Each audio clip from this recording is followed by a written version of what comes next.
সূরা নিসার 85 নম্বর আয়াত দিয়ে ভোট দেওয়ার দলিল পেশ করছে, এটার সত্যতা জানতে চাই।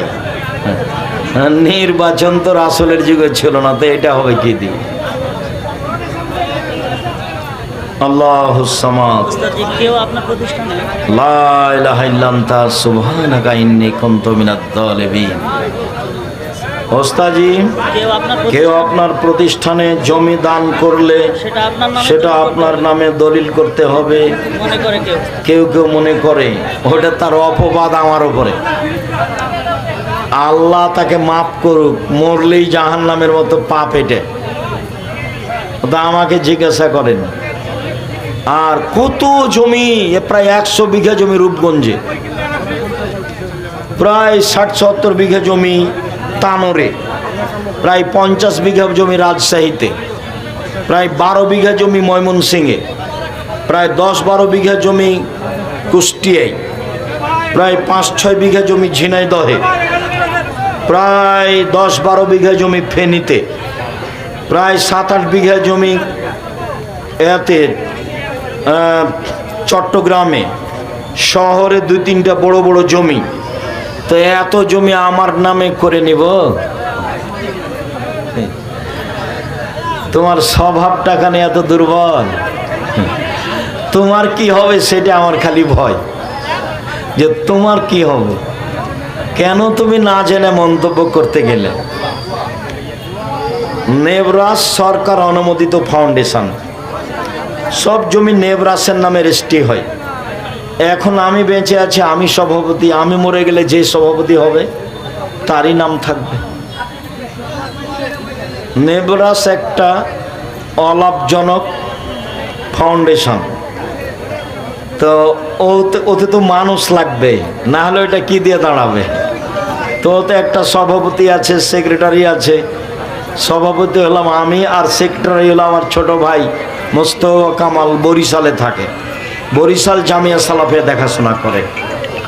তা আমি যখন মারা যাব সেখানে আরেকজন লোক আসবে ইনশাআল্লাহ, তখন আপনারা বলবেন ওরই নামে সব জমি, কি হবে তখন?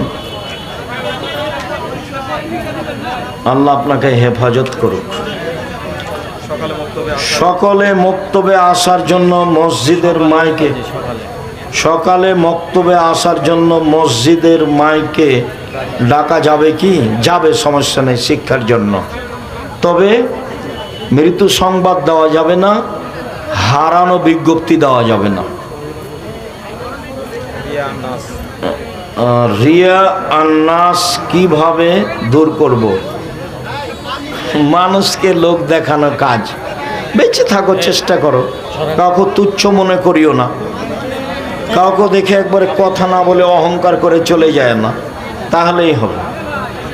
লোক দেখানো ইবাদতের মনোভাব সৃষ্টি হয়। বেঁচে থাকো, ইবাদত যেভাবে করছিলে সেভাবে করতে থাকবে, কেউ ঢুকলে পরিবর্তন করিও না। অন্তরের হিংসা এবং অহংকার দূর করার উপায়, রাতে কান্নাকাটি করো। হিংসা চলেই আসে, হিংসা খুব খারাপ জিনিস। আমার জীবনে 2টা স্বাদ, মানুষের প্রতিশোধ নিব না, আর মানুষের পিছে পড়ব না, কারো বদনাম করব না। জনাব, ভুল হলে মাফ করবেন। আপনি বলেছেন এক ঋতুতে প্রতিদিন একবার করে তালাক দিলে তা 1 তালাক, এটা কি কোরআন হাদিসে? জি, এটা কোরআনের কথা। আল্লাহ বলছে ফাতাল্লিকুহুন্না লিইদ্দাতিহিন না, ওদের যখন ইদ্দাত হাইজ ভালো হয়ে যাবে তখন তালাক দাও। যতদিন পর্যন্ত আবার হাইজ না হচ্ছে ততদিন হলো তালাক দেওয়ার একটা তালাকের সময়। তুমি একটু নিজেই পড়ো না, সূরা তালাকে আছে এই আয়াত, 3 হাইজে 3 তালাক, 3 তহুরে 3 তালাক। অতএব এক পবিত্রতায় যদি লাখ কোটি বার দাও তো একটাই।